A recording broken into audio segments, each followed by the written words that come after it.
મહેસાણા જિલ્લા કલેક્ટર કચેરી ખાતે ટેટ ટાટ પાસ જે ઉમેદવારો છે એમના દ્વારા વિદ્યા સહાયકની ભરતી બાબતે તથા સંખ્યાનો વધારો થાય આવનારી જે 2750ની ભરતી છે એમાં અને અન્ય ભાષામાં જે જગ્યાઓએ શિક્ષકો નથી તેમાં 78,000 જેટલા શિક્ષકો પાસ હોવા છતાં સરકાર દ્વારા એક જ્ઞાન સહાયક પ્રોજેક્ટ લાવવામાં આવ્યો છે।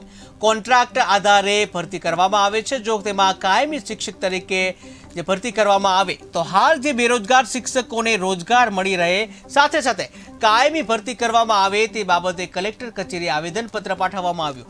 જો અમારી માંગણી સ્વીકારવામાં નહીં આવે તો રાજીનામું આપવાની ચીમકી આપવામાં આવી છે। અને મારી ટીમ એટલે કે ટેટ ટાટ પાસ ઉમેદવારો મહેસાણા ખાતે કલેક્ટર સાહેબને ટેટ ટાટ પાસ ઉમેદવારો દ્વારા આ વિદ્યા સહાયકની ભરતી બાબતે અને સંખ્યાનો વધારો થાય જે આવનારી 2750ની ભરતી છે તેમાં અને અન્ય માધ્યમમાં ગુજરાતી, હિન્દી, ઉર્દુ છે એ બધામાં જ જે જગ્યાએ શિક્ષક નથી તે જગ્યાએ અમે કલેક્ટર સાહેબને આવેદનપત્ર આપવામાં છે, જેમાંથી અમે કલેક્ટર સાહેબને રજૂઆત કરી છે કે 78,000 જેવા શિક્ષકો પાસ હોવા છતાંય સરકાર દ્વારા જે જ્ઞાન સહાયક પ્રોજેક્ટ લાવવામાં આવ્યો છે તેમાં કોન્ટ્રાક્ટ આધારે ભરતી કરવામાં આવી છે।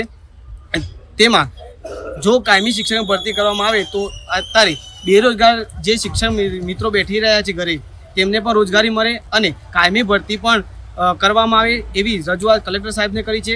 અમે અહીંયા મહેસાણા ખાતે બહોળી સંખ્યામાં કલેક્ટર સાહેબને આવેદન આપવા આવ્યા છીએ। તો આગામી સમયમાં અમે તમામ ઉમેદવાર મિત્રો અને જ્ઞાન સહાયકમાં જે પણ જોડાયા છે તે મિત્રો પણ એક સાથે રાજીનામું આપવા માટે પણ તૈયાર છે।